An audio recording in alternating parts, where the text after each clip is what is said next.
Howdy. Oh, What the hell? How was your week, Chris? it was all right. You know, it was kind of a roller coaster, but I'm all right. How was yours? It also a roller coaster.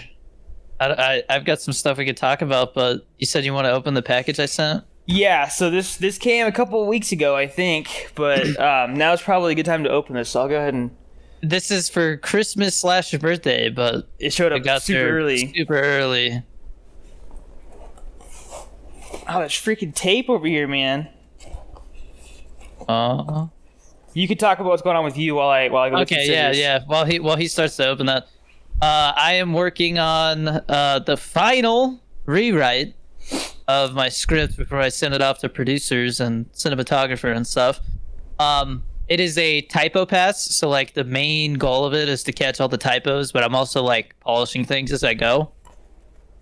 It is more work than the last pass in a certain way because I like printed out the whole script because I actually read and saw that they recommend looking for typos on paper because they're easier to spot than when you're looking at a screen, which I did not know. And sure enough, I found a bunch of typos that I didn't see before, like weird stuff, like there'll be like two words accidentally repeated, but for some reason when you're reading it on a screen, you can miss those easier. But like I said, it's been about the same amount of work as the last pass, but I've done it in like a third of the time. I'm like halfway through. Yeah, it should be getting sent out to people the same day Pollo Loco drops on YouTube. So kind of a fitting thing, but looks like he got it open. Ooh, god dang. Yeah, buddy. So is this all one piece? Yep. Like it.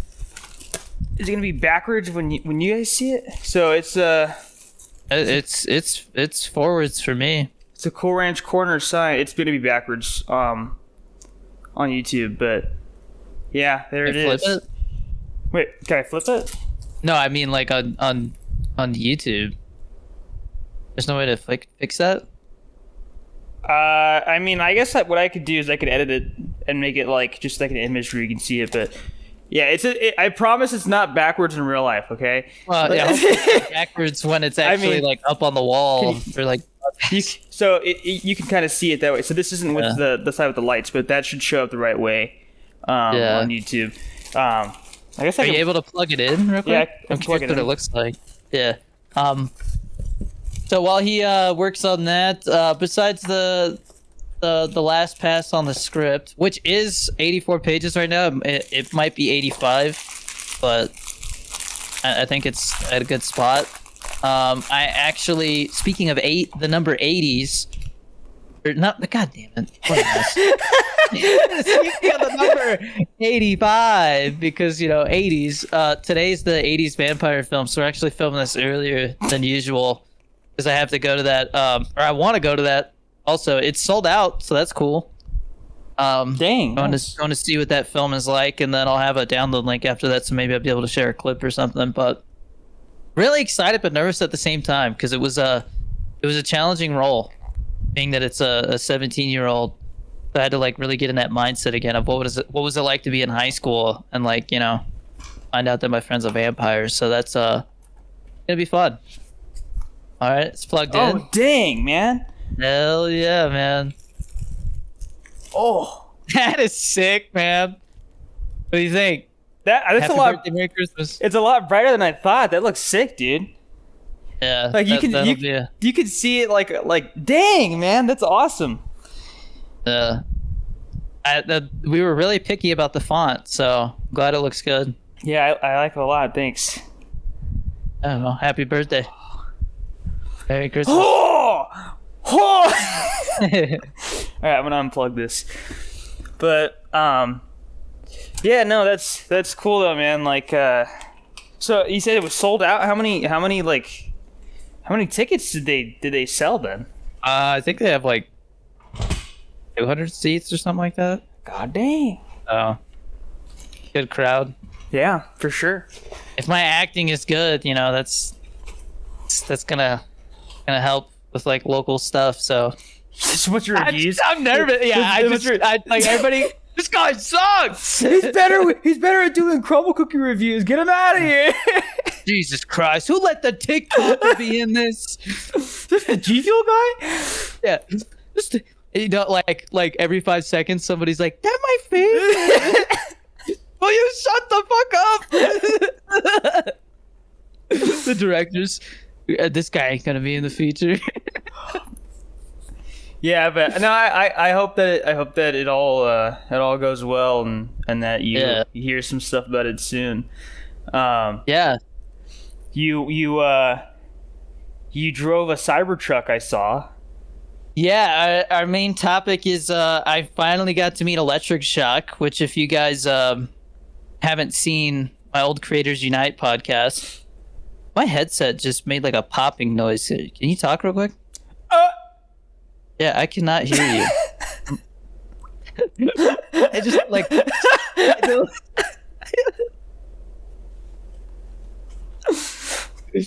Uh-oh. Oh no! My headset just shut off. What the hell? Can you hear me now? Yeah, I don't know what happened. On a full battery. I just went like, and then like went silent. But yeah, Electric Shock wrapped his car in this like really cool bluish greenish color that's like like a mirror, like totally reflective. Yeah. And then he put GFUEL stickers all over it with like a QR code that goes to the website. And I guess he drove it all the way from the East Coast to the West Coast. Was at TwitchCon for a couple days, and then on the way back, a couple weeks before, he was like, "Yo, I could stop in Albuquerque on the way back if you want, because it lines up with I met the guy who runs like the G Fuel subreddit, so that was really cool. He was with him, and he's in like Tennessee, so he's like, yeah, it like works out perfectly. I can go through there and then drop him off in Tennessee and then keep going. And so I was like, yeah, hell yeah, dude, let's go. And so he came through. He brought these G Fuel hydration packets, which are new, that have this like cognizant stuff in it. It's supposed to be like good for your brain. No way to really know unless you do like a study. So I'll take their word for it. But it tastes great. The lemon lime one was great. I have 3 other ones to try. So, but anyways, the Cybertruck, I drove that, and dude, I gotta say, like, if I was gonna get a truck and I didn't really care about the quality of the truck, and I could get one for really cheap, you know, like a used one, I might actually go for that, because it was really impressive. Like I mean, I don't know what the I don't know what the longevity of that vehicle is, because it's all electronic, you know, like even the steering is like electronic steering, so like it's really easy to steer despite the fact that it's a tank of a truck. You know what I mean? Because I've driven I remember I passed my driver's test in our dad's old F-150, and that thing, I mean, that's almost as tough as it gets. Like it doesn't get much harder than that, except driving like a diesel truck. That's crazy. I didn't know you did it in the F-150. That must have sucked, dude. The 3-point turn was rough. Yeah, well, because I did it because I couldn't see the cones. So I did it in the Ranger, and I remember Dad thought that. Amazing, so yeah. we were at. Sorry to go off on a tangent, but we were at the DMV, and so the way that we did it when we were practicing is there was a tree, and so as long as I lined myself up with that tree, I could sort of gauge if I was in the right spot, right? And so when we go and actually do the test, I turn into the spot. And I realized, oh, dude, someone's parked in front of the tree, so I can't see it anymore. So I couldn't line myself up. And so I'm like, all right, well, I'm screwed. This is it. And I start backing out, and no issues. Back all the way. The guy's like, all right, go ahead and open the door for me, and then we'll head out. And when I went and talked to Dad about it later, he was like, no, I thought you failed. Like, I saw you pull in, and I thought you failed. Like he was like so sure of it, and as soon as the guy got into the truck, he was like, all right, like he passed. Because that's the hardest part. Driver's test guys are so ominous about it too. They like don't tell you shit. Well, because I remember, so when I parked after we were done actually doing like the route, I could kind of see the guy's paper, and I saw like a really high number on it, and I was like, I think I passed. Like I think I'm good, right? And he kind of goes, all right, so, and I'm like, come on. And then he goes, so there's only like a couple things you did wrong, but for the most part, you did it right. So you passed, and I was like, oh, I was so excited, man. Like yeah. I was like, just all the stress that I had from that day was gone. I even remember it was so I did my test in December because it was like a couple days after my birthday, right? And it was super cold, and the Ranger wouldn't start at first. Oh man! So I was like terrified, and then I got it to start, and then so after that hurdle, it was like, okay, now I got to actually pass the test. So when he said that I passed, I was like, I don't have to worry about this ever again. Like I'm set. So that was a crazy day for me. But does Arizona still have like a crazy expiration date for the driver's license? Because when I had my Arizona driver's license in the Coast Guard, people would always be like 2062. Yeah, like or 20. Yeah, like it was like and I'm like, yeah, they don't want you coming back to the DMV.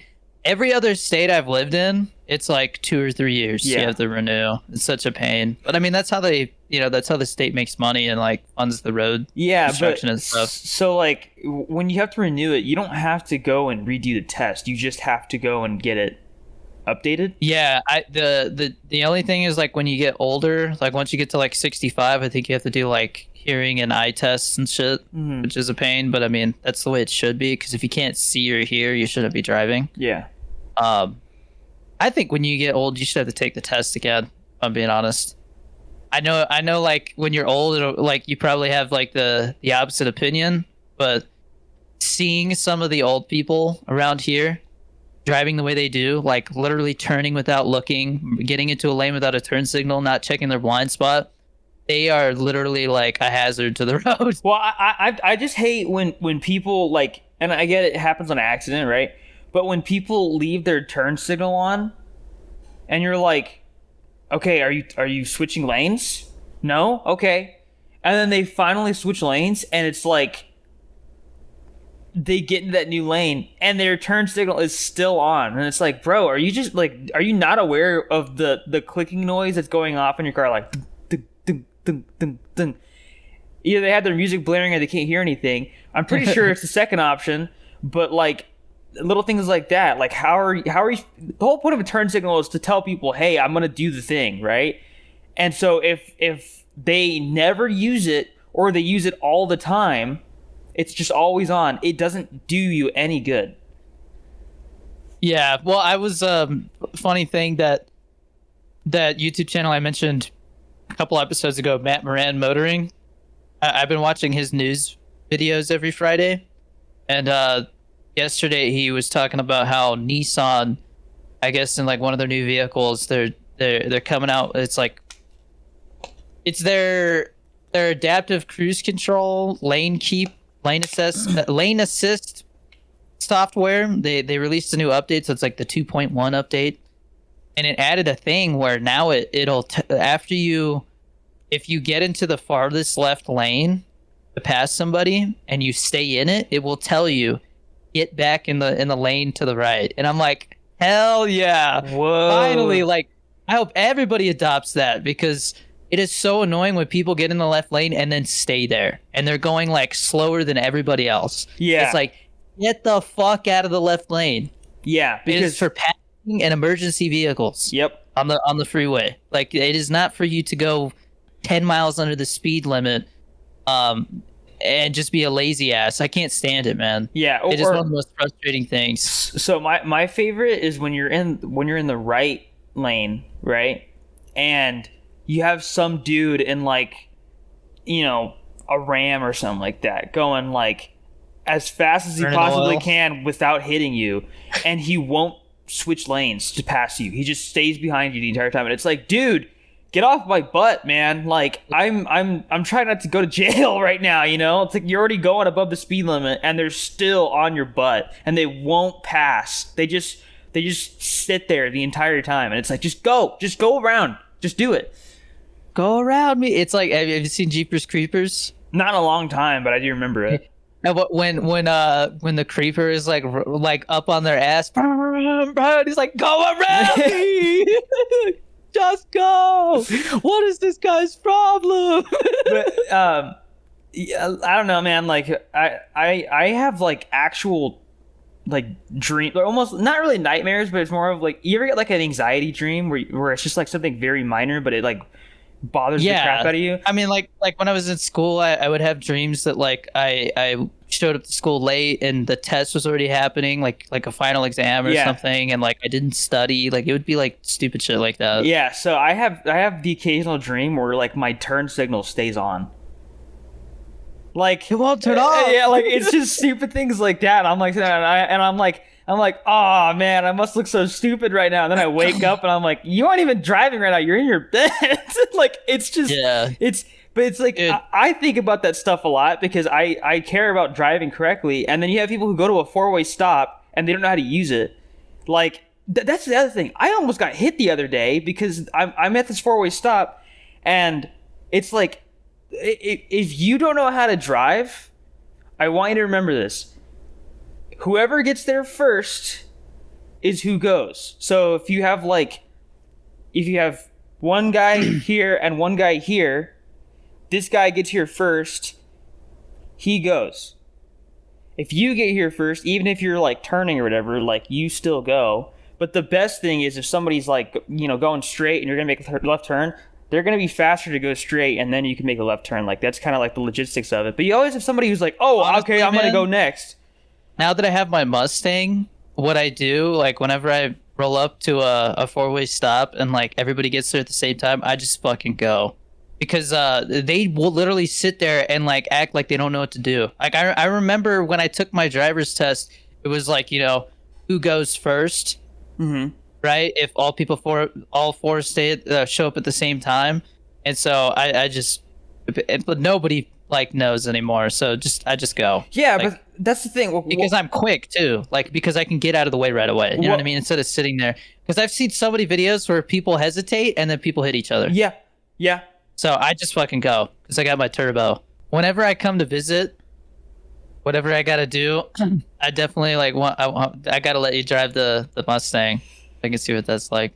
I wouldn't do it here though. I hate the traffic here, man. Like it's I don't know. Like people you always have people jaywalking and stuff like that. Care. Well, okay. Here's the thing though. Okay, like I have resorted to just driving like in the morning if I can, because there's nobody out. It's just I'm tired of dealing with people who don't know how to drive.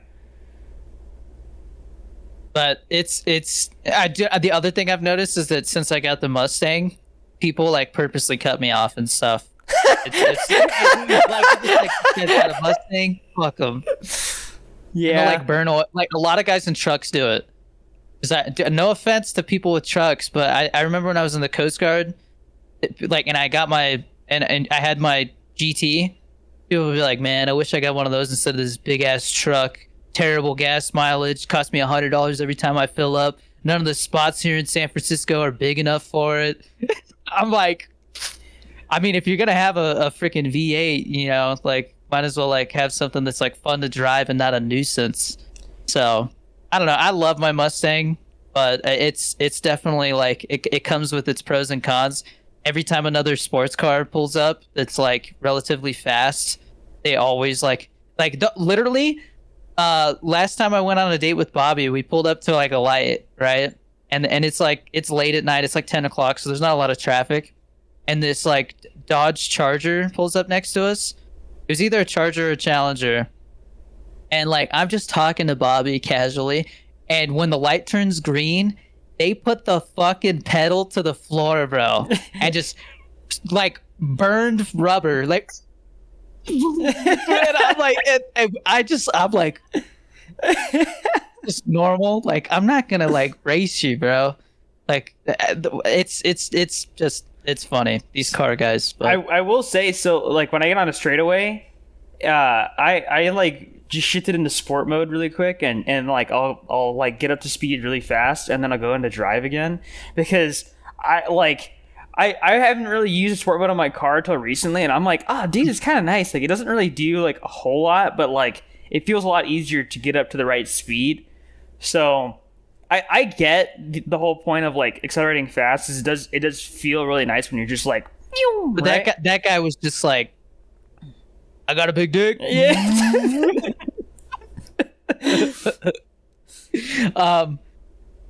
But like the as much as I want to get the, because I was talking to Shock about this back to the Cybertruck, because he looked at the Mustang, he's like, dude, I really like the color, and I'm like, thanks, man. That's like a really big compliment coming from him, because he wraps cars for a living now. Well, kinda for a living. I know he does well doing it. He's always posting videos about it. And it's a really cool thing. Like, honestly, like something I couldn't do. It just takes so much like precision and patience. So the fact that he liked the color and stuff, and then I let him listen to it, I was like, tell me, man, all right, for an inline four, like, how does it sound? He's like, it's kind of like a little bit of a low growl to it. He's like, I like it. It doesn't sound like a Honda Civic. And I'm like, see, that like the year before this, it still sounded like a Honda Civic. So I'm happy it doesn't.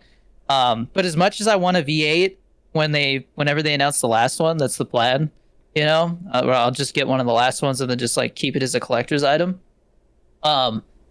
I do like the fact that this car has the power, like the horsepower and speed of a V8, but then I also get like really good gas mileage for the power, but it's so nice whenever I need to use the power, and like the car, like you can hear the turbo whistle and stuff. It's just a really fun, nice looking car to drive. I'm really happy with it. Wait, for the money. they're getting rid of the V8?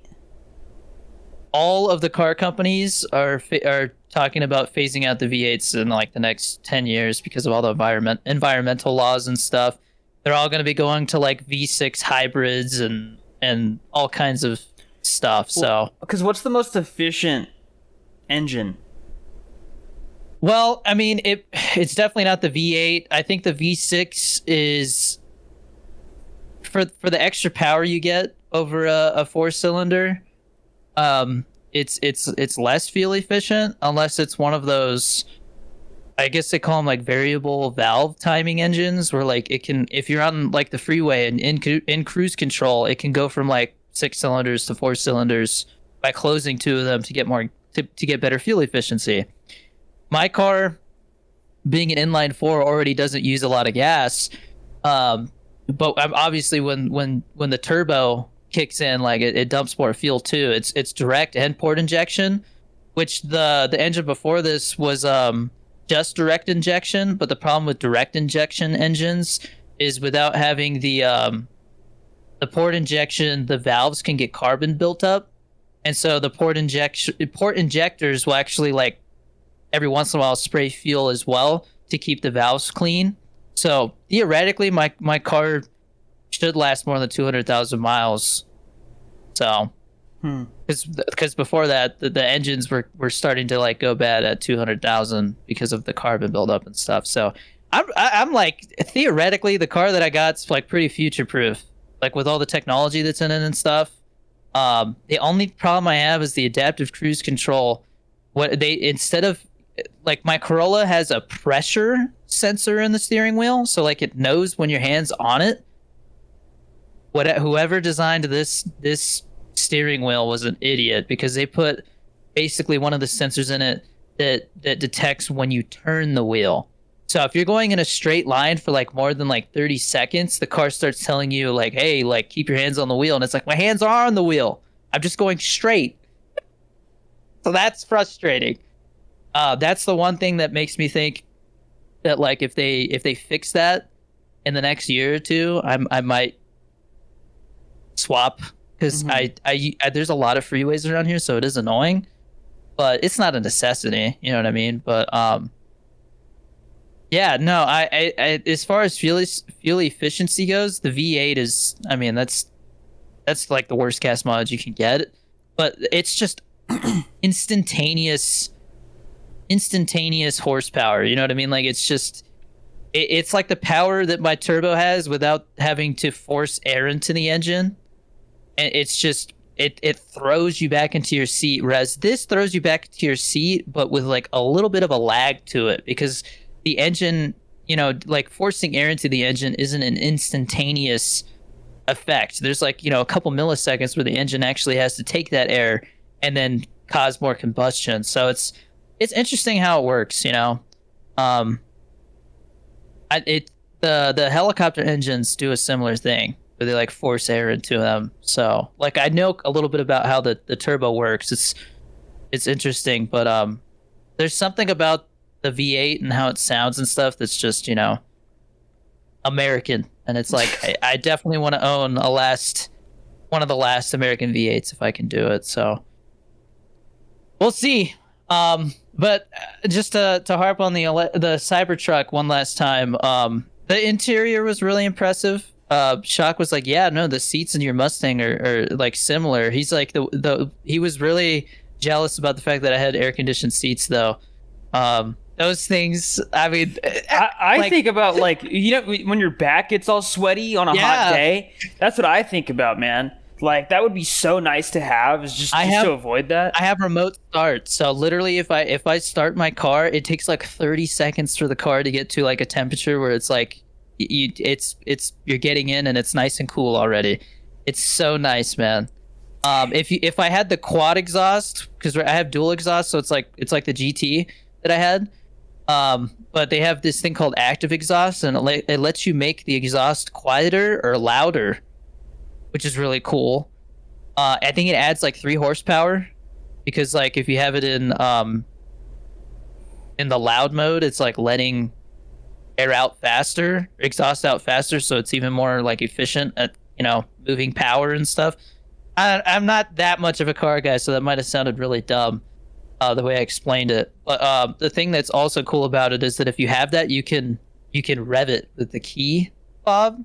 And so I'm like, damn, that would be nice. But it's like, with the eco boost, I mean, is revving it that cool? It just sounds like a 4-banger, But it doesn't sound that bad. But it's definitely like Jorge's always like, dude, every time I hear it, I'm like, that almost sounds like a V6. And I'm like, yeah, the only thing is that every V6 I've heard, the freaking radiators and stuff are super loud, because I think it just takes more like air to keep it cool.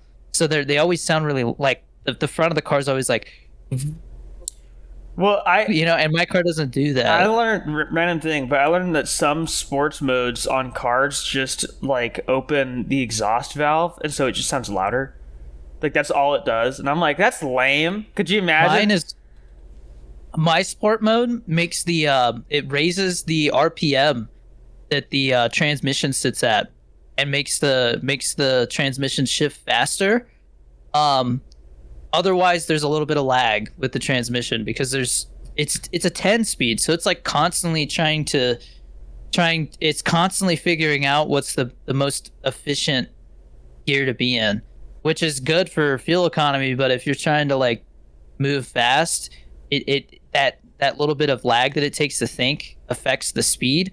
So when you're in sport mode, it just does not care about fuel efficiency anymore, which is cool. And you can hear it. It's like rumbling a little louder. The Fiesta, one of the only things that I remember hearing about was, as far as like people's complaints with the car, was that like the transmission was kind of crappy on it. And I was like, what do they mean by that? When I looked into it, I was like, oh, whenever I get these little hitches when I'm like accelerating, that's what that is. They just like, for some reason, that car will just kind of get stuck sometimes, and so like you'll switch gears and it'll just be like, and you're like, whoa, what was that? And like, well, these new cars, like my car literally says in the manual, like this transmission will learn and adapt to your driving habits, because it's all computer controlled. So which is crazy. That's so cool. It is. Well, because Matt Moran Motoring was driving one, and he was like, this is like 10 different drivers have driven it, so this car just does not know when to shift anymore. Because it's just like everybody, people are driving it super fast and then like taking it on tracks and things like that. So the transmission was just giving them all kinds of issues. And I'm like, yeah, but if you only have one driver who drives it consistently, it's nice. Because the car is just like, Daddy? So it's like, oh, I know this. Yeah, But yeah. what they should do. Who's in my driver's seat? Well, Somebody else. I think what they should Get do out. to fix that is have like a fingerprint reader or something like that, or like a set of buttons that you can press to say like, oh, I want it in this mode. Like this is the person that's driving. You know? So they have a button. There's like a pony button, and if you push that, it will like put it into like a saved profile, and you can have all the settings the way you want. So like you can have it where it's like already in sport mode, and maybe the steering wheel has like comfort where it's like the Cybertruck where you barely have to put any like input to get it to move. Which maybe I should switch to that when I'm on the freeway and see if maybe that makes it a little easier for it to not trigger that freaking annoying message about keeping your hands on the wheel. Because if I don't notice that it's like flashing on the screen because I'm like looking at the road or like thinking or something, once it like pops up with like the final warning before it starts like freaking out on you, it lowers the volume of the speakers, and I'm like, I'm trying to listen to the podcast, god damn it, you know. But my Corolla did that too. Like if it gave you like a warning thing, it would like do that. So or like if I was using maps in my Corolla, that version of CarPlay, it would like lower the volume of everything whenever Siri talked. Whereas in this one, I'd be like, "What was that, Siri? I can't hear you over my music, bitch." Well, yeah, because I'll use like Waze, and I'm like listening to whatever I'm listening to, right?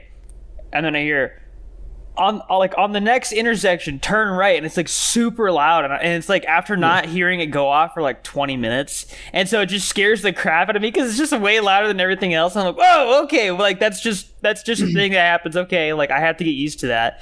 But like I don't know, I almost prefer it that way because then it like gets my attention, and I know, oh, I need to turn up here soon. But like, once you have a route down, you don't really need to use like Google Maps. Yeah, I'm not really that reliant on like it telling me. Like usually I'm already looking at the map and I know what's coming up, you know? Yeah, I only really use it when I don't know, like when I'm not the comfortable screens with are the way that I'm huge, going. by the way, in my car. Like it looks futuristic. The Shock said that looked really nice. How was the screen in the Cybertruck? I mean it's like any other Tesla where it just looks like there's a big iPad in the middle. It's nice. The cameras on it are nice. They definitely seem like nicer cameras than like the other Teslas that I've been in. Like I said, it was really easy to steer, really comfortable to be in. I would not spend the money on it, knowing like the quality of it, because I mean, it like that the frame snapped in that one guy's video. The whistling diesel. Dude, that video is insane. He's been trying to get a hold of Tesla and they won't talk to him. I have to see if he has any updates on it, because he did a second video on it, and he was like, they still haven't responded. Yeah, but he's like, hey, I'm trying to help you. Well, he also has a video where he like, I don't know if it was a Ferrari or a Lamborghini or what, but he bought a car, like a really nice car. And they were just like messing with it, and they go into a cornfield that's like all dried out, and I guess there was so much friction that it like caught on fire. Like it literally caught on fire and just exploded. And dude, you got to watch this Mustang video. He tried to kill the Mustang and they couldn't. They like flipped it, rolled it, did all kinds of shit to it, and it still drove. Is that like, is that an older video or what? Yeah, I think it was like I don't know what year it was. It looked like a 2014 or something. But it was really funny because he shows up to like a car meet, and it's like supercars and stuff, and he's driving a Mustang and he's just being super loud, and everybody seems like they're in on the joke, right? But it's just really funny because he shows up and he's like, "You guys want to do some donuts?" And they're like, "No, bro, get out of here." They're driving like McLarens and shit, and he's just showing up in a Coyote V8, vroom, vroom, vroom, like super loud. Oh man, yeah, no, his videos are great. I definitely recommend the Mustang one because it really like, I don't know, it was one of the cooler videos where like he wasn't able to actually like they tortured that car. Like it was like, oh, poor car, but it still drove.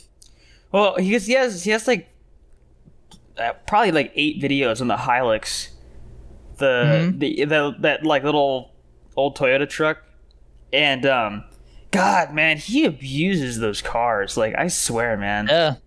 But must be fun. Yeah.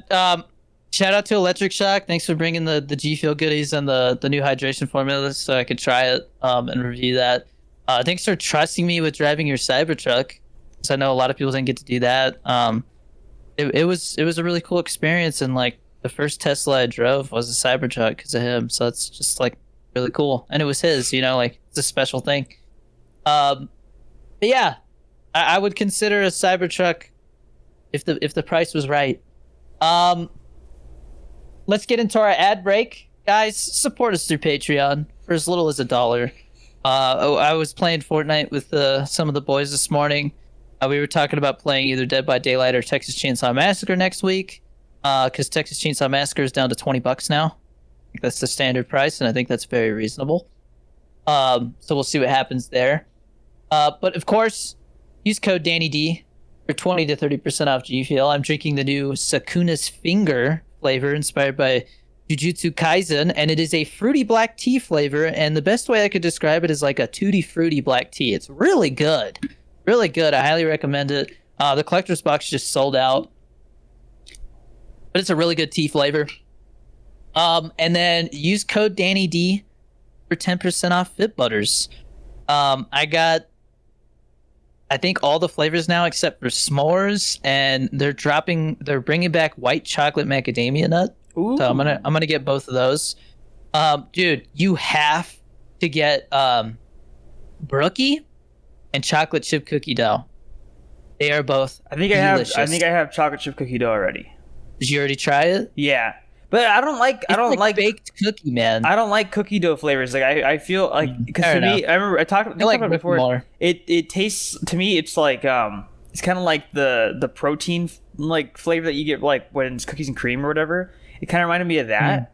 And I was like, yeah, like I that's just not my thing. Like, I know the appeal of this, but it's just not what I like. Pumpkin pie is also really good. I was surprised how good it is because I do not like pumpkin stuff. It is delicious, and it does taste like pie crust is in it. I am always going to recommend. I'm always going to recommend that banana maple French toast. That is like the best thing I've ever had. Very good as far as like sweets go. So yeah. But white chocolate macadamia nut drops on the 1st.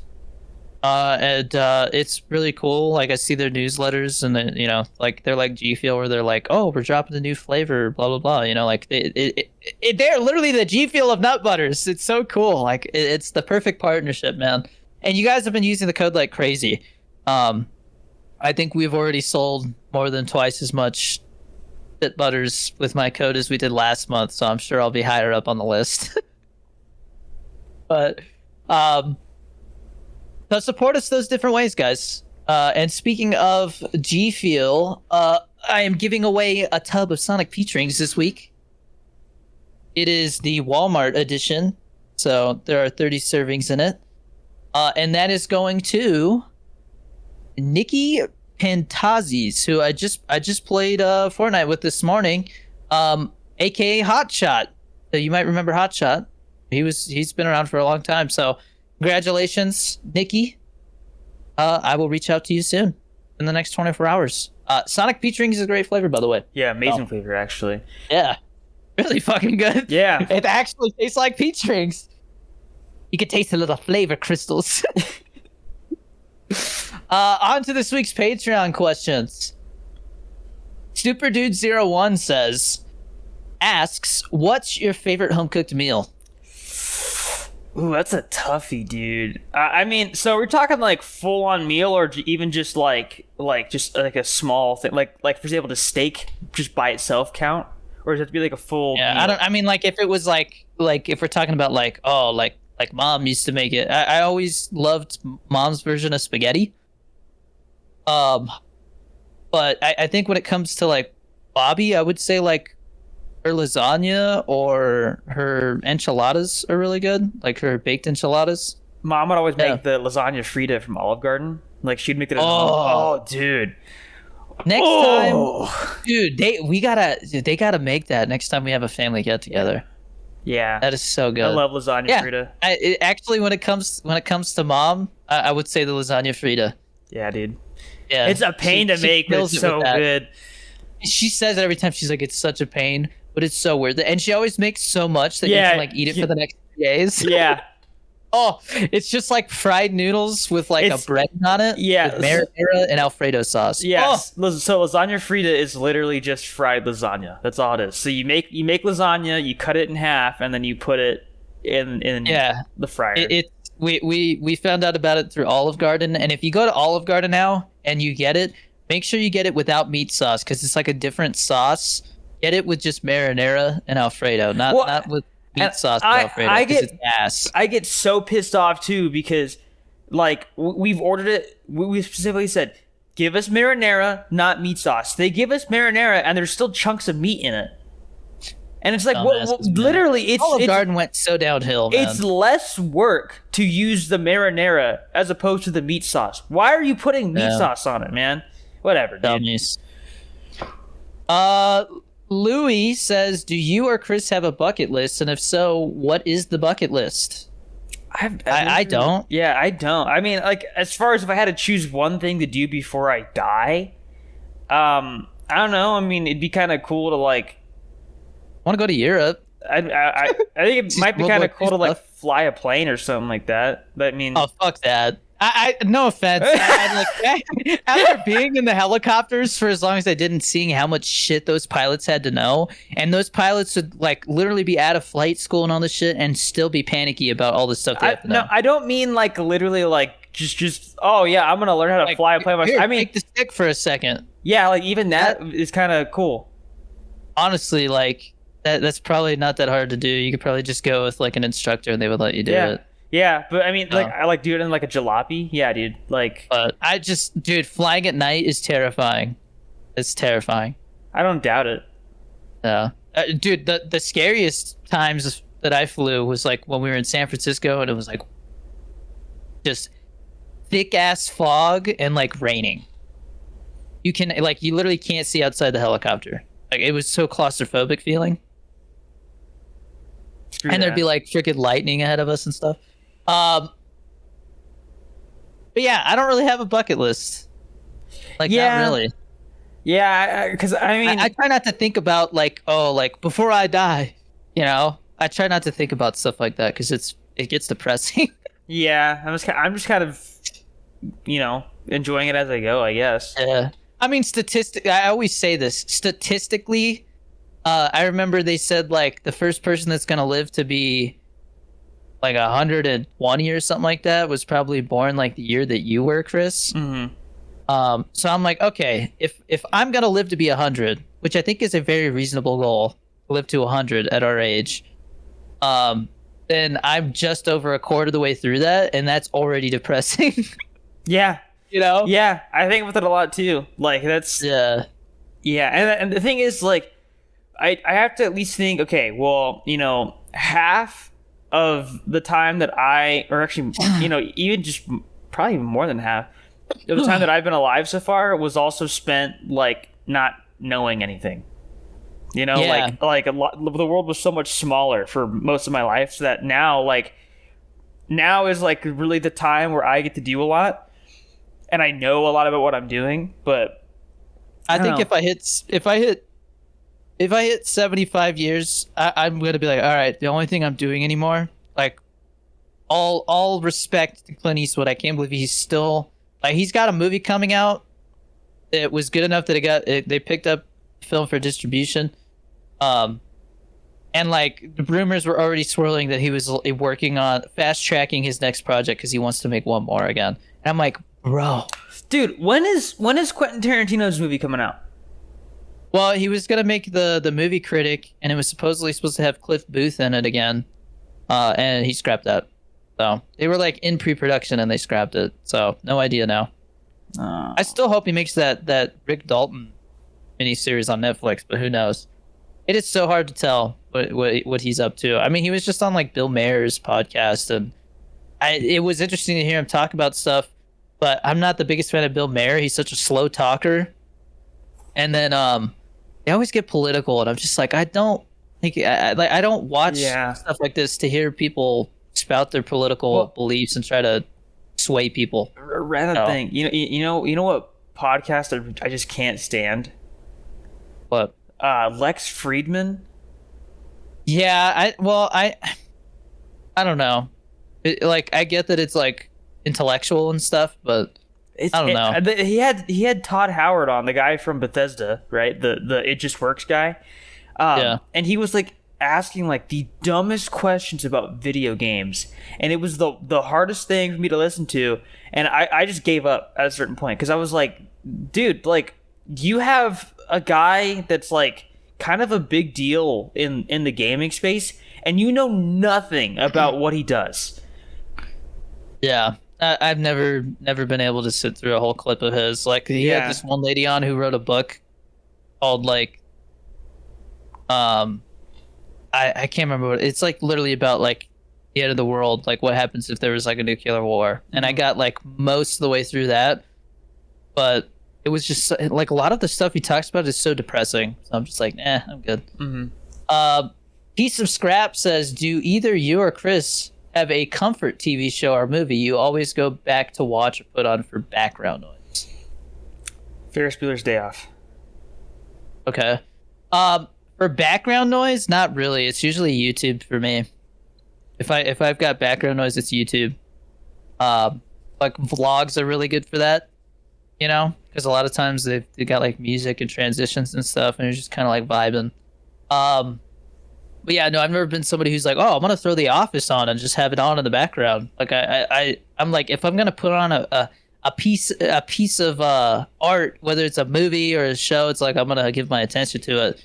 But like if I'm just like, hey, like I want to just go back to a movie that I know I love, to like cheer me up or something, Drive can do that, or like Once Upon a Time in Hollywood. The thing about Once Upon a Time in Hollywood is that like it is one of those movies where like if it's on, it doesn't matter what part of the movie you're watching, you can just be in it. It's because it's got this hangout vibe. So Dazed and Confused is the same way.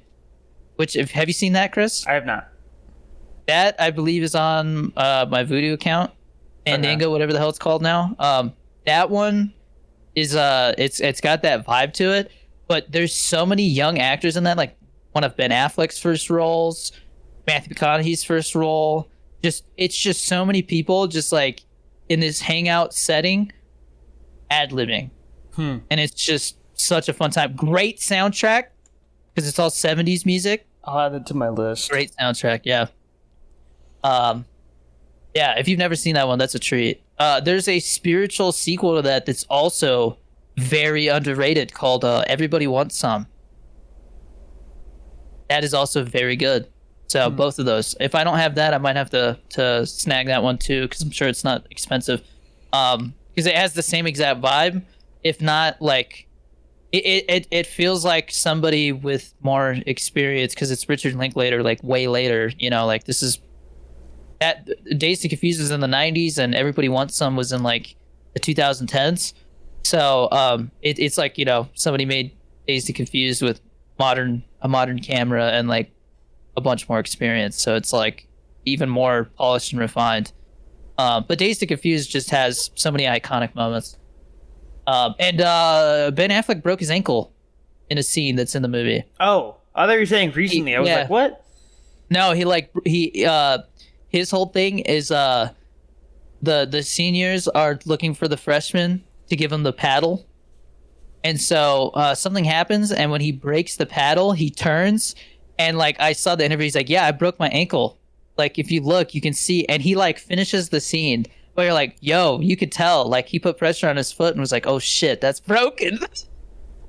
That's so awful. That's like one of my biggest fears as an actor is I'm gonna like in a big pivotal moment like do some shit like that. Like Tom Cruise does that shit all the time. Breaks something and just keeps going. And I'm like, I think in the moment with the adrenaline and the pressure, I think you could, you know? But it's just like the idea that like with Tom Cruise, it's like they got to shut down production until he's like good to go again. For Ben Affleck, it was like, you know, that was like one of his last scenes, so no big deal. But still, it's just crazy to me that shit happens. Cisco says, I like this question. He goes, thoughts on the iPhone 16 being targeted towards more professional users, such as filmmakers and content creators? Would you use an iPhone 16 to shoot a short film? So I'll say it again. I was actually talking to Cal, who's a Canadian filmmaker buddy of ours. He was an associate producer on Pollo Loco and Stolen GFUEL. We were talking about short films, and I told him it seems like because the message for like the last 10 years has been just make a film. You could pick up your phone and make a short film. Everybody and their mother's making short films right now, and it's so much harder to like stand out amongst the crowd of people making short films. So I'm not really that interested in short films anymore unless it's a proof of concept. But would I shoot my short film on an iPhone 16? I'm like 99% sure no, because I think with everything they're doing, it is getting easier to just pull it out of the box and shoot a short film. But if you look at the photos behind the scenes of 28 Years Later, which have you seen those movies, Chris? Nope. 28 Days Later, very good movies. 28 Weeks Later is got some really badass scenes. But 28 Days Later, they were like, it was like one of the first films they shot it on like a really cheap digital camera, and this is like I think early 2000s. I think I might be off there. But again, this director was like, I'm gonna try and challenge myself again. And so they shot it on an iPhone 15 Pro Max, which is like the phone after the one that I have. And I know that my phone specifically, and Bobby said that it's better with her phone, but she still notices it. If you get really close to something, it can't decide which lens to use. And it'll literally switch lenses while you're recording, and it causes this little glitch. It's really annoying. And so I if that is still a noticeable problem, I can't imagine shooting a feature film on that. That would be so annoying. But if you look at the behind the scenes photos of the camera setup that they're using with that iPhone, it is not, they pulled it out of the box. They've got like 10 lenses and filters on that bitch. They've got all kinds of modifications. So like it's an iPhone 15 Pro Max, but they spent tens of thousands of dollars on the equipment that's surrounding it to make it look and work like a feature, like a cinema camera.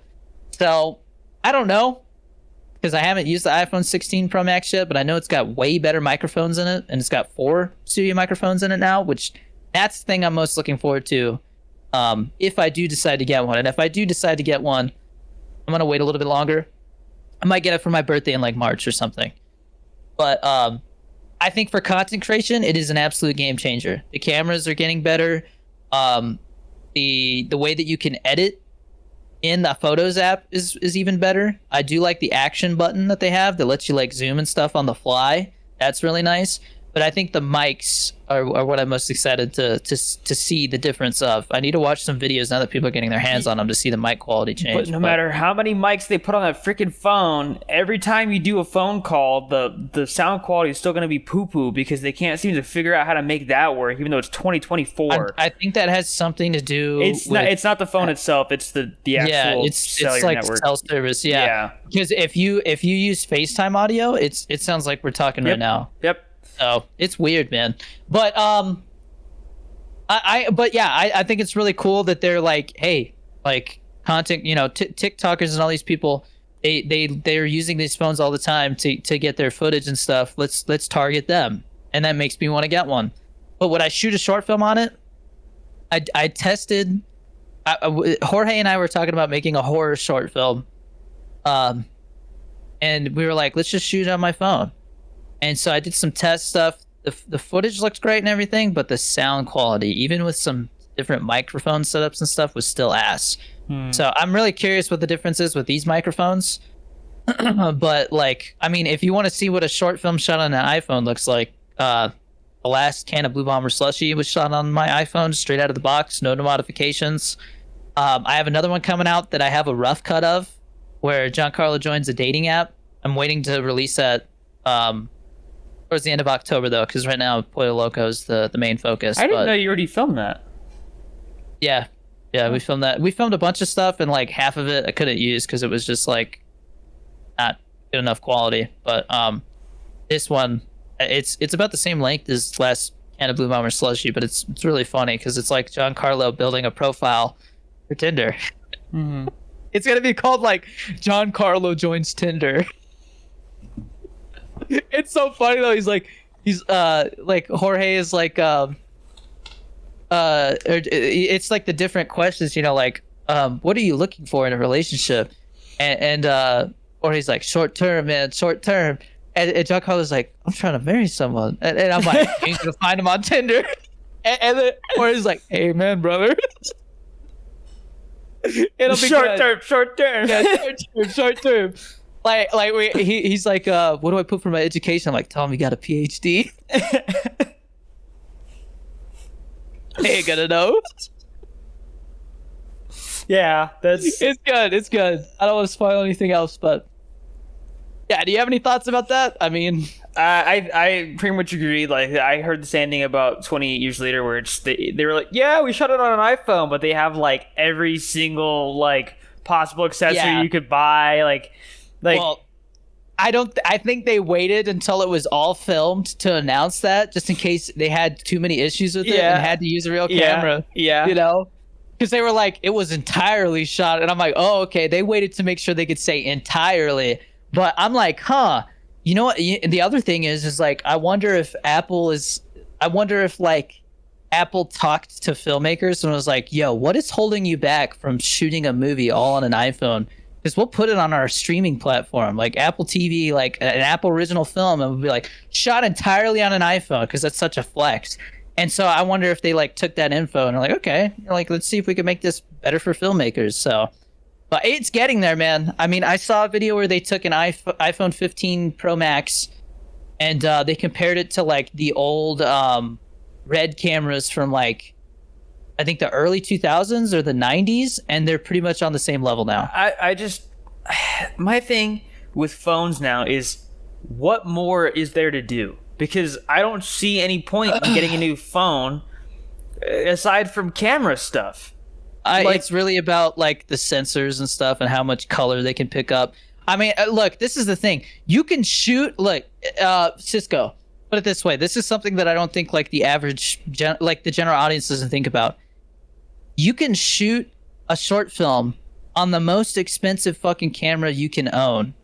But if you don't know how to tweak the footage and edit it and color it and all that shit, it will still look like dog shit. It is so much more than the camera. It is so much about how you use it, how you light the scene for the camera, because every camera like picks up light differently.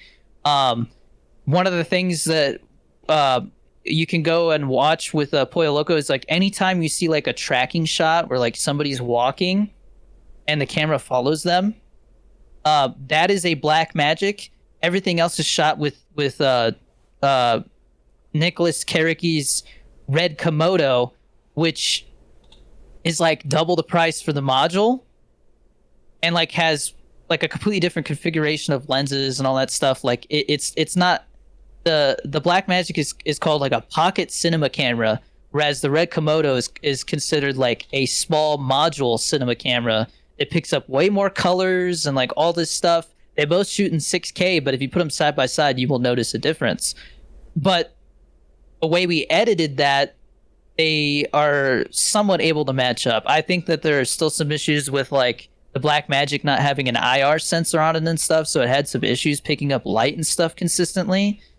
But just the difference that like knowing how to use it and like blend footage together and color it and all that stuff, like that, like honestly, like if it's like, okay, we can either spend money on the camera or on post-production, spend less on the camera, spend some money on post-production, because I have seen people spend $20,000 on a short film and waste is not the right term, spend all their money in principal photography and pre-production, and then have no money to do post, and it's like shooting yourself in the foot right as you cross the finish line.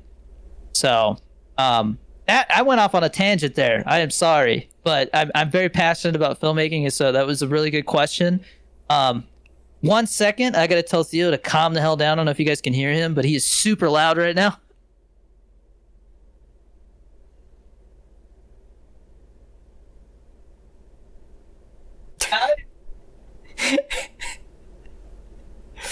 Am I He's cutting? sitting- Am I cutting that out or? No. He's sitting next to Casey's like little play thing, and she's just pulling his hair. And he's like, oh, while he's on his tablet. Dude, right now, like, Casey is at this age where she's like all smiles. It makes me like, I'm getting emotional here as a dad. Like, if you like pick her up and like bring her close to your face, she'll like smile at you, and then she like touches your face, and like it's like the most wholesome thing ever. It's just like her sensory processing is just like on overdrive right now. Everything she wants to like touch and feel and taste and smell, and it's like watching a little human being learn how like life works, you know? Yeah. It's awesome. But yeah, she'll like respond to you and stuff now, you know? It's great, man. I love being a dad, and like I like with Theo up until Theo, I think I've mentioned it before. Theo came into my life when he had just turned 2. So right now I'm in like uncharted territory. I have no idea what to expect. And like seeing her go from like a newborn to where she is now has just been so mind-blowing, man. Human beings grow so fast. Like it is crazy, man. Like at the little things that they pick up on and start to do, and like her favorite thing right now is like we'll just be like driving in the car and you just hear back there like blowing, she'll just blow raspberries, and it's the funniest thing, man. But moving on, thank you for your awesome question, Cisco. That was a really fun question to talk about. Tommy Slay says, what's your favorite Willem Dafoe role? I think I would say Green Goblin. Yeah. Because it's just nostalgic for me, but I think he was really fucking good in that movie. What, The Lighthouse or whatever? Poor Things. I have not seen The Lighthouse. I own it, but I have not seen it. I haven't seen it either, but like I all I see is there's like some stupid meme where he's all Fortnite, and then like Robert Pattinson's like he just starts dying. I've seen this scene where like Robert Pattinson's like complaining about him being like a crazy old man, and he's like, "Your farts! I can't stand your farts."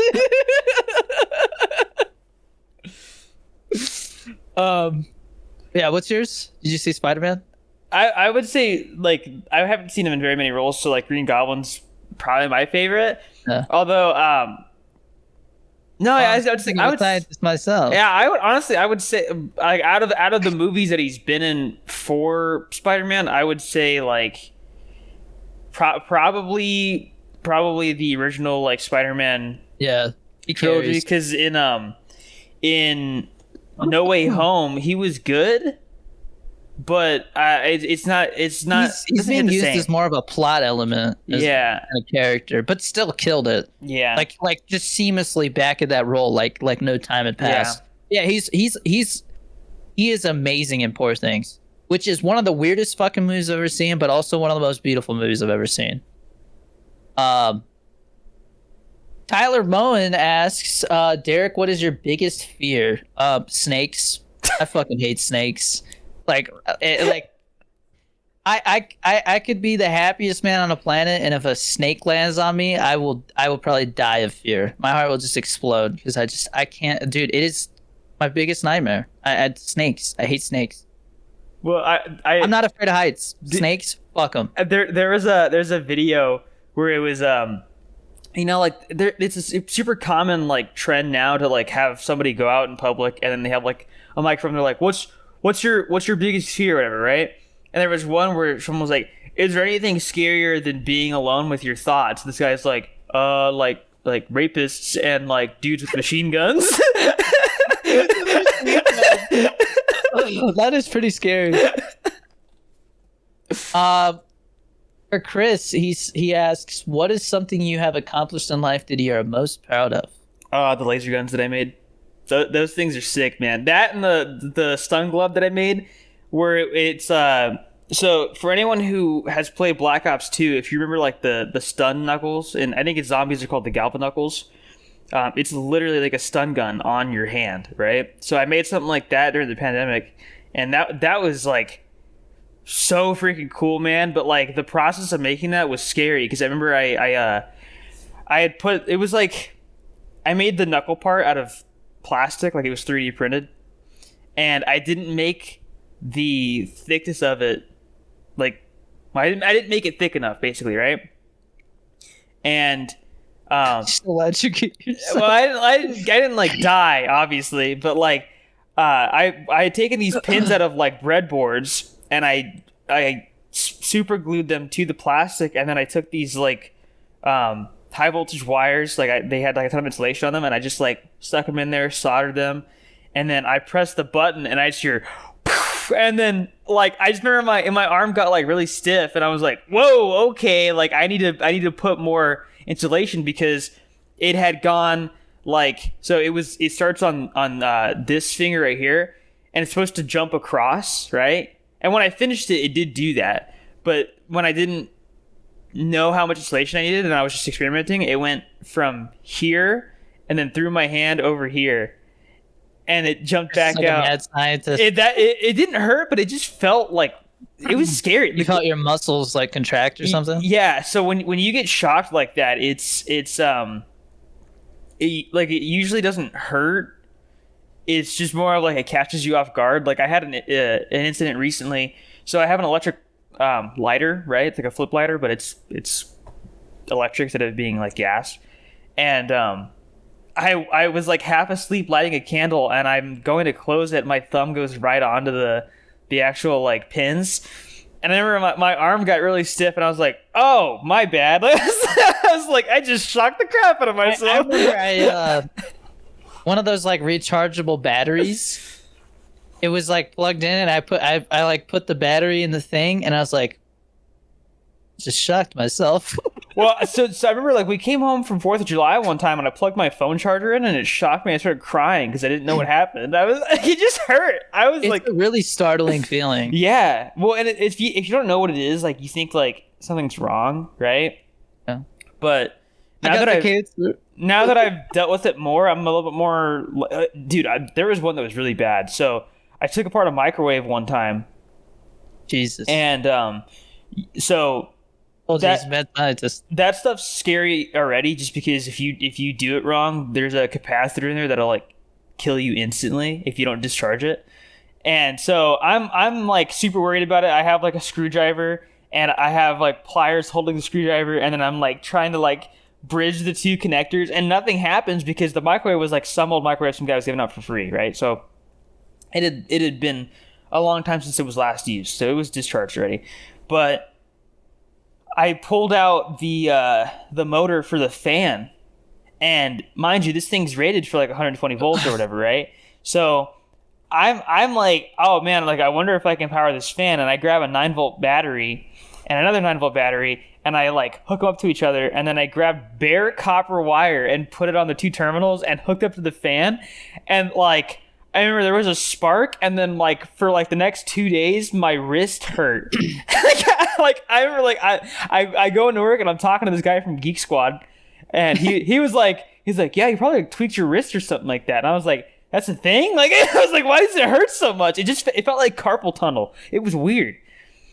But yeah.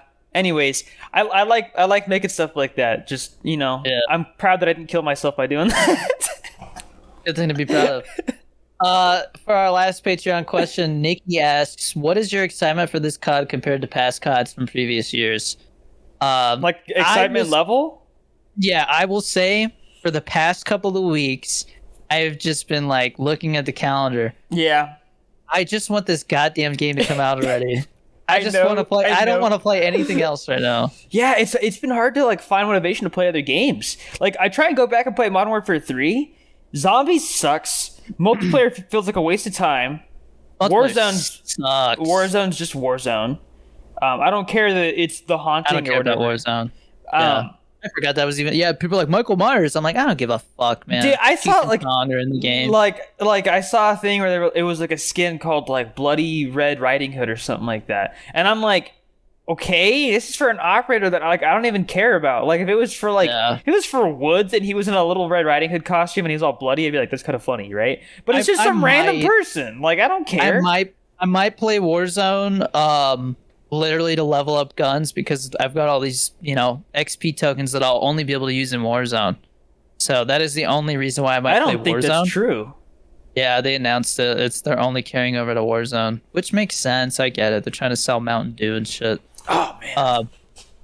But I would say my excitement is at like the highest it's been since probably a first Modern Warfare reboot, like 2019. I was really stoked for that one with the new engine and stuff and like how it looked.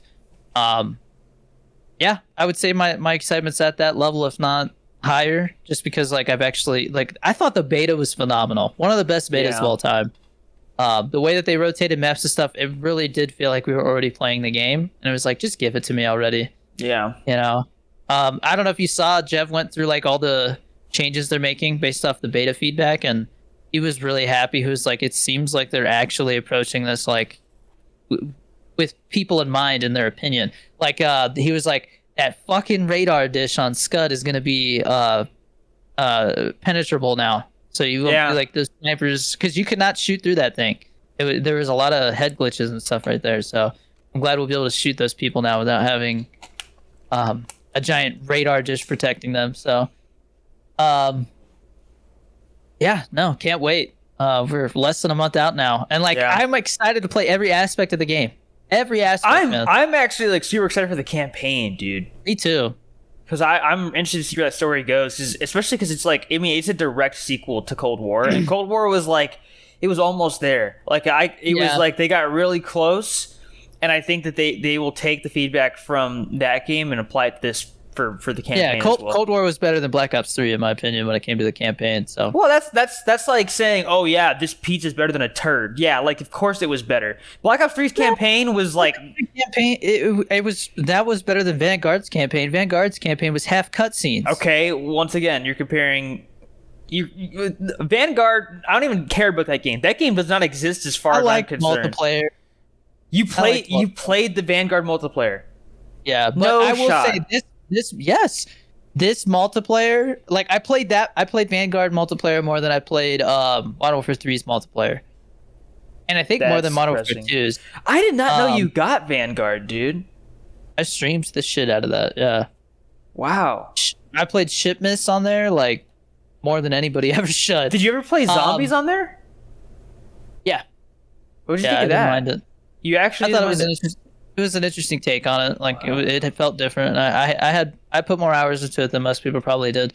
But the multiplayer excites me. I can't wait to play Zombies again because Chris is excited, and like we have the Patreon to play Zombies with. The campaign looks great. The Warzone map they have coming out for it looks like a really fun concept. So I'm gonna go use those tokens. But I'm just excited to have Ultra Prestige back. I like the old perk system from like Black Ops 2 is back, Black Ops 3, whatever it is, with like perk greed and all that stuff. It's just, it feels like a classic COD with like a modern game mechanic. I just overhaul. Can't wait to see like people diving around in corners with a shotgun, because those clips are so funny, man. You can't spam emotes anymore, though. I did hear about that, and I think people making comments about like, hey, like we actually like that. Maybe they'll revert that. We'll see. But well, they did. I think it's because they also made like the winners circle like half the time now. Yeah, it's shorter. Which I'm glad about. Yeah, it doesn't need to be that long, man. It's so, like, just get me into another game. Yeah, but I think people still want to be able to spam. Like, it can be shorter, but I still want to spam emotes because it's funny. I'm also glad we can vote for maps again. I can't believe that wasn't like a thing again. Like, what the fuck? Truth be told, I'm kind of mixed on that because people will vote for the same map every single time. My experience has been different. Like, literally, if like I've been like during the beta, there was a couple matches where somebody would chime in and be like, yo, everybody vote for this one, and everybody would.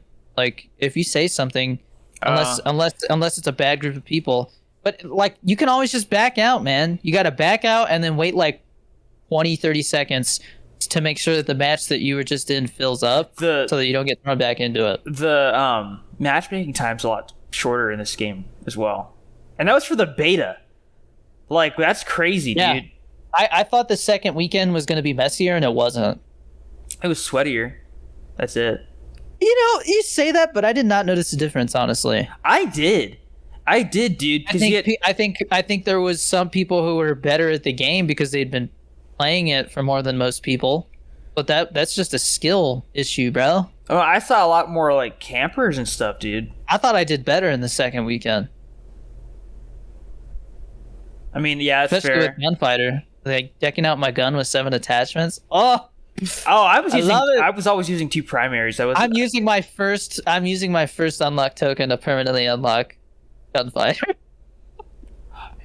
Oh, I forgot they're gonna have gobblegums and zombies, dude. That's the thing. I Yeah. keep forgetting about that.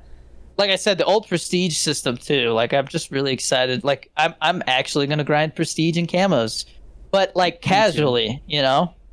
No, I'm gonna know And like the crap everybody's out really of it, curious dude. to see what the challenges are like for the camos. You're probably gonna grind out the zombie camos, huh? Yeah, that's what I did with Cold War, and then I was like, wait, no one's playing this game anymore. Okay, never mind. Yeah, that's the other thing. I really just hope that this game's community sticks around more than That's the problem Call of Duty's had lately. Is it's like people play the game for 2 months and then leave, and it's like just Yeah, by the time February rolls around, the game's dead. yeah. Not dead, but you know what I mean. Like compared to how Call of Duty used to be, it just felt like the hype, like people weren't talking about it anymore. Yeah. But I mean, this is the first Call of Duty in what 2 years that like it's like they've actually had the time they need to make it. So I think it's already showing. I'm gonna touch on this real quick, and then the random topic that you see, Chris, we'll just save that for next week. Okay. Cause I got to go to this premiere. But I saw Megalopolis last night, which I made a standalone YouTube video about it. Francis Ford Coppola, the director who made the Godfather movies, Apocalypse Now. Which, Chris, if you haven't seen Apocalypse Now, watch that fucking movie. I have Yeah, seen it was great, right? Dude, that movie made me sad. But it's so well made though, right? Yeah, like goddamn. it's really good at like getting that emotion out of you. But I was just like, oh man, this is depressing, bro. It's like a descent into madness. Yeah. Literally. Like as they get closer to their objective, things get crazier and more depressing. Yeah. But there's so many things like when they show up to that one base camp, and then that helicopter comes in with like the hot chicks, and then everybody goes crazy and they have to leave, and like I'm just like, bro, this is like real. Like that's how the military is. When I went to that bike riders showing, they were catcalling the fuck out of what's her face from the movie. Her name's escaping me. But I was like, like that made me feel gross. Like all the guys in there, like just like, yeah, baby, ride my bike, you know, like shit like that. I'm just like, Jesus Christ. Ride my bike. Yeah, dude. I was like, God damn, man. These guys are fucking animals. To be fair, they were in a base in the middle of the desert. It's like Yeah. hours away from anything. So they feel very isolated, but still, like, Jesus Christ. Here's that dude in the crowd. I love you. I love you. Welcome to Costco. I love you. I love you. But Megalopolis. So, Francis Ford Coppola has been trying to make this movie for like 30 years. Okay? And he finally, like, he started filming for it, and then 9/11 happened as they were filming in New York. And they filmed, like, 9/11 stuff with the idea that they might use the footage, but not sure how to feel about it. Then they stopped production. And it stalls again. Like so many different actors were supposed to be in it. Like Leonardo DiCaprio and Robert De Niro at one point were supposed to be in it. Anyways, Francis Ford Coppola has been trying to get the movie made. Nobody would fund it, so he says fuck it, and he sells one of his wineries for like $500 million. Takes $100 million of that money, makes this film, without any studio interference or help from a studio whatsoever. And then releases it, and it's considered like a 3-hour like passion project that just turns into a mess halfway through. And so, because so many people are like, it's Francis Ford Coppola. He is a film god. I will see this movie even if it's a mess. So then IMAX was like, all right, we'll put this movie in IMAX then. And then sure enough, like it got distribution, like a small distribution deal or something, but nobody would pay for marketing. And he was like expecting them to put up like 100 million for marketing.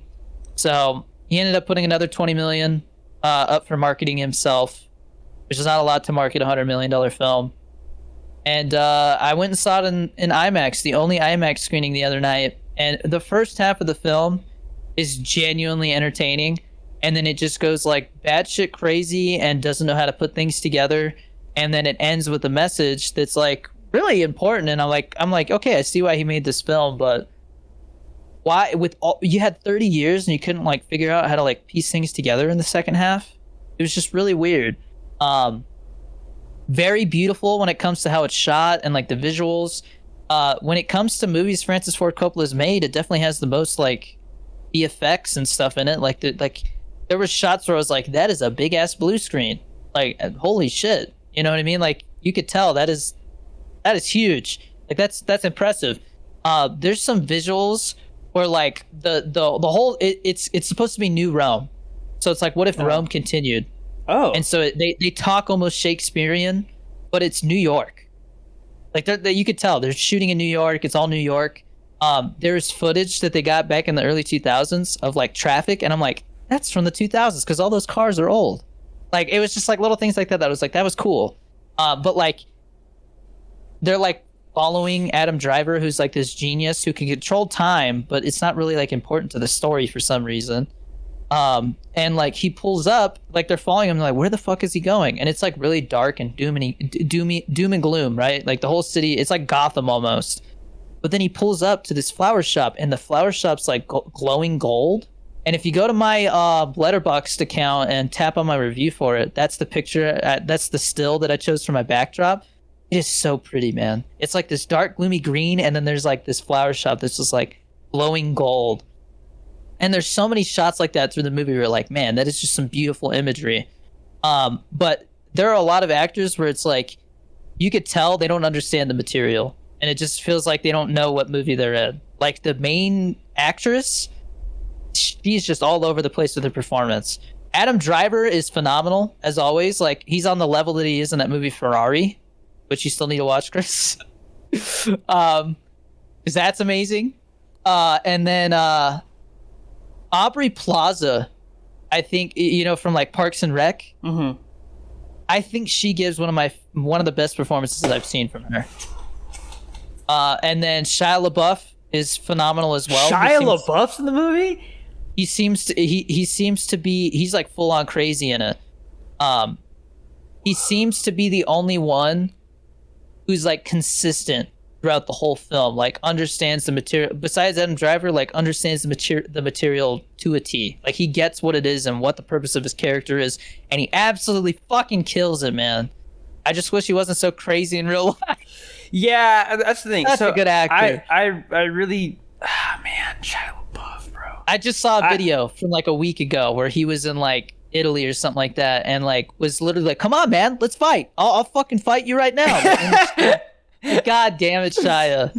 Yeah, put the fries in the bag. Fries in the bag, Josh. By the way, he had another fucking episode. Oh God, I won't get into it. It was funny because he was like flirting with this chick. He's like, fuck you. You're fine. Fuck you. I'm from the Bronx. Dude, he's literally gonna get his ass beat at some point soon. He is just asking for a fight, and it's funny because he's just like, I'm from the Bronx. I'll fuck you up, and it's like, Josh, I don't know if you know what you're doing right now. I have to figure out. I have to ask Jeannie about the Matan thing because I didn't see anything from. Mr. I didn't see anything there. It might have not happened. But back to Megalopolis. I would say if you're curious, watch it. But just know the second half is such a mess, and there's so many scenes where you're just like, what the fuck is happening right now? But it was never not entertaining. I'll say that. It's gonna stick with me probably more than most people, just because like I respect it so much, and like I put it this way: I prefer films, and tell me if you agree with this, Chris. I prefer films that take risks, over films that play it so safe that they do nothing original. Well, to an extent. Like the Super Mario Bros. Movie. Oh, I didn't see it. It just plays it exactly. If you don't care, there's no reason to see it because it's Super Mario. It doesn't do anything, but it's Super Mario. And this like does so much that it's like if you're curious about seeing it, go see it on a screen right now, because I don't know if we'll see a movie with this budget that's that all over the place. Like, just, I'm gonna make the movie I want and I don't care what anybody says. Nobody's gonna tell me to change it.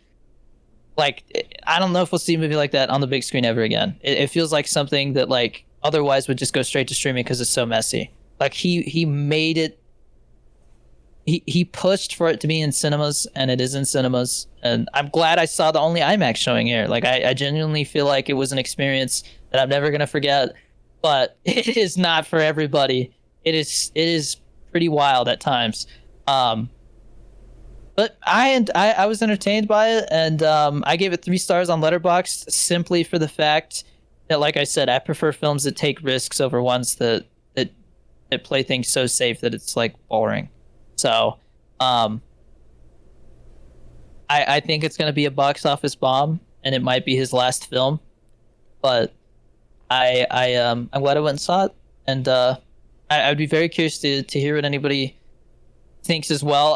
I actually saw some comments on TikTok on my review where people were like, "Thanks for the honest review. I actually liked the movie a little. Like, I kind of liked the movie too. Like, it's like people seem to respect the fact that I was like, I respect it and I was entertained and I like it. I think it's an absolute fucking mess, but it's beautiful and like has its moments. And that seems to be like a lot of people who respect film like I do are kind of in the same boat. But as a general audience member, like, so many people are gonna like turn it off halfway through because it just gets so fucking wild. Yeah. There's a scene with Adam Driver where he's just like going crazy, and I'm like, what is going on? And like, it never really gives context. It's just like some artsy fartsy imagery while there's like voiceover and stuff. Giancarlo Esposito was great in it. Lawrence Fishburne is really good in it. Like, there's some really good performances, but like, story wise, it's just like halfway through it totally like skips time and stuff. It was supposed to be 3 hours. Like, originally when they showed it, it was like 3 hours and 20 minutes, and the cut I saw in IMAX was 2 hours and 18. And I was like, I could see where they cut stuff, but based off of like the scenes and stuff that I did see, I don't know if that stuff would have added anything important. But you're talking about an hour of context that's just gone. And I mean, the ending is just like, this is what I was trying to say, and that's the ending. And it's like, cool, but you definitely did not know how to get from point B to point C. Because from point A to point B, it felt like I was watching the movie. From point B to point C, it felt like just ideas throwing at the wall, and nothing really stuck, you know? Yeah. It was entertaining, and like, there was a lot of times where I was like, holy shit, I like, wow, that was an interesting scene, you know? Like, Aubrey Plaza and Shia LaBeouf in a scene together was like something I never thought I would see, and it was really interesting. But yeah, let me know in the comments if you've seen it. Like, what did you think? Are you like, fuck that movie, or that was interesting? Because I thought it was interesting. Last thing to talk about before our recommendations and we call it a show. Again, Pollo Loco is going to be premiering on YouTube October 4th. I'm going to start promoting the shit out of it. Starting October 1st, hyping it up. I'm dropping a hype trailer on all platforms. I'm dropping that on YouTube on the 1st, and I think TikTok as well. And it'll be a YouTube short and an Instagram reel on the 2nd. The 3rd, I will be like, last call. Like, if you want to see it with everybody else and be a part of the chat, like, you know, it's going to be interesting to see how I word that on TikTok, because TikTok doesn't like certain things. I might have to make separate videos. But yeah, we're going to have the premiere on October 4th. Please rate it on Letterboxd and IMDb. When we hit 500 ratings on IMDb, and I think 250 on Letterboxd, I'm giving away different things. I got some Pollo Loco posters. For 500 on IMDb, I think I'm giving away a big one. For Letterboxd, I'm giving away a small one. And then after that, the goals that we start hitting, I'm giving away like signed ones. So I'm trying to do something special with it. And if we can hit 1,000 ratings on IMDb, I go to a producer and they'll be like, it looks like you made a real film. Like there's feature films that come out with like A-listers in it that struggle to get 1,000 ratings if there's not enough word of mouth. So 1,000 is something to be really proud of. So let's try to get it there, guys. It's going to be free. I always intended for it to be free. We will make a small portion of our budget back from like the ads, but it's never been about that. So support it. You've seen it, watch it again. If you watched it at an online festival, I guarantee you the quality will be a little bit better because this is a straight file upload that hasn't been compressed or messed with or transferred. It is straight to YouTube, 4K, with the best sound quality, all that stuff. Yeah, I'm excited for it to finally like be unleashed into the world, and I'm probably gonna run some TikTok ads for it and stuff to let people know that it's out because I've been talking about it for 2 years. It's been my baby for 2 years, and now it feels like all right, like time for the baby to leave the nest, and it's no longer mine; it's everybody's. You know, it's a piece of art for everybody to see and look at and be like, oh yeah, this is the film where that one director like made his first thing. So it's a special moment. I'm excited.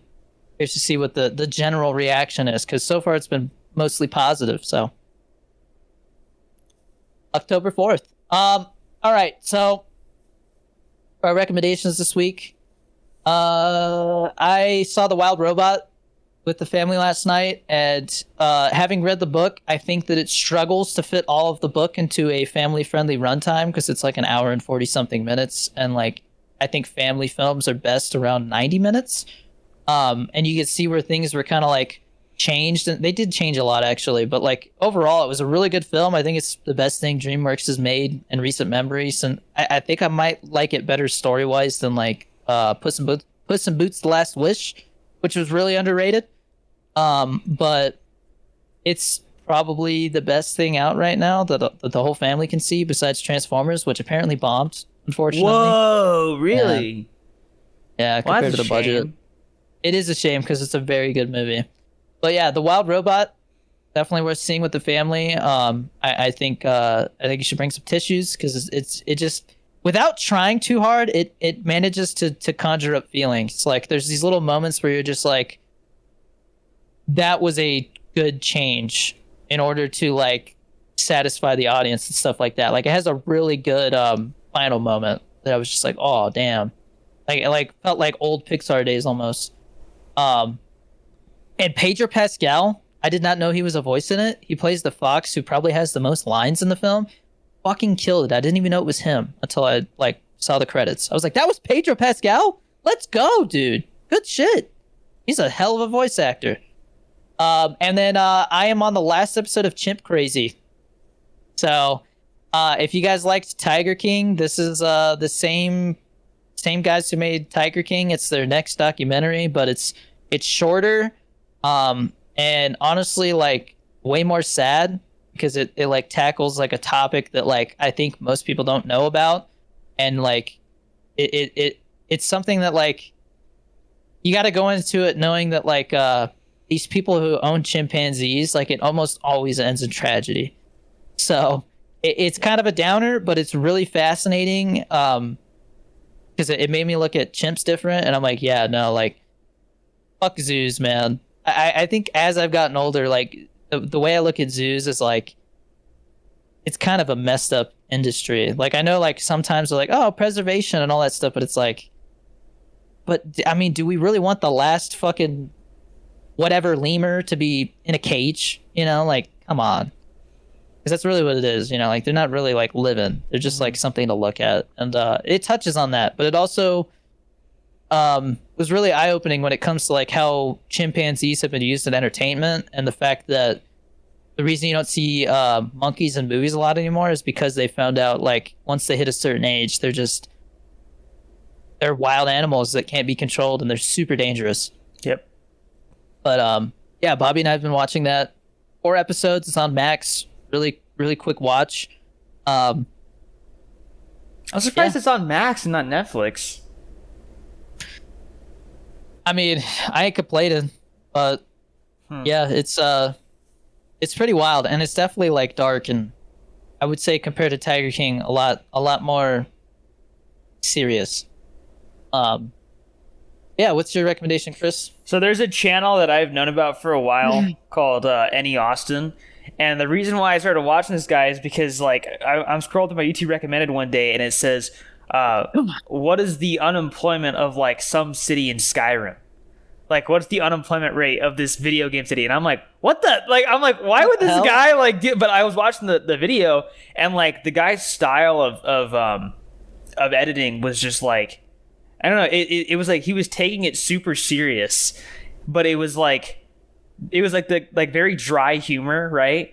And like I'm like, man, like this guy's actually like going around. He's like, well, this is a kid, so this doesn't count. This person's got a disability, so they don't count. This person, they own a shop, so they're employed. This person's working for the shop, they're employed. Like he just goes through all of it. There's like little pop-ups and stuff like that. And I was like, man, like this guy's like legit. Like he's actually like he's going into it.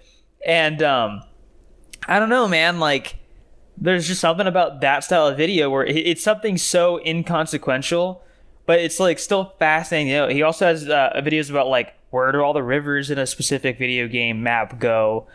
He did one recently, I think, where it was like kind of like a video essay about like the best moments in like playing Minecraft. So it's like when the world first gets generated, like that feeling is really cool. And then he talks about how like the stuff that you do in Minecraft where you're like going around and like you're getting your resources and then you go and build a house and then sometimes you go on your little vacation and go like explore stuff, right? It's very much like an analogy for just how you do stuff in life. Like you do the monotonous like repetitive tasks. It's like, oh, I'm gonna go, do my laundry, I'm gonna do dishes, I'm gonna go to work, that kind of stuff. And then every once in a while, you just take a break and you go, you know what? I'm going to go do something else. And so you go and try something new. And I was like, wow, that's like kind of a cool way to look at that game because I'd never thought of it that way, but it's totally true. So definitely a good channel to go to if you like video game essays, or if you just want to, find out more about what the unemployment rate is in Riften in Skyrim. Yeah, I've heard of his channel. I've seen a video of his before. Yeah, no, he's got some good stuff. So I highly recommend that channel for sure. Cool. Well, guys, that's the end of the show. Next time we do this, we'll be able to talk about the Pollo Loco premiere on YouTube. So I'm nervous. You know what I hadn't even considered? That means we have an episode for every single week in a year. It's technically a year's worth of episodes. It's because there's 52. Dang. Yeah. Just inconsistent. Yeah. Yeah, guys, if you like the show, follow my accounts, DannyDudo23 on everything. For any updates, follow my letterboxd. Buy some GFUEL, get some Fit Butters with code DannyD. It's good stuff, both of those, and join our Patreon if you want to hang out with us and, interact with us and get access to those benefits. Thanks for watching the show, guys. See you next week. Peace.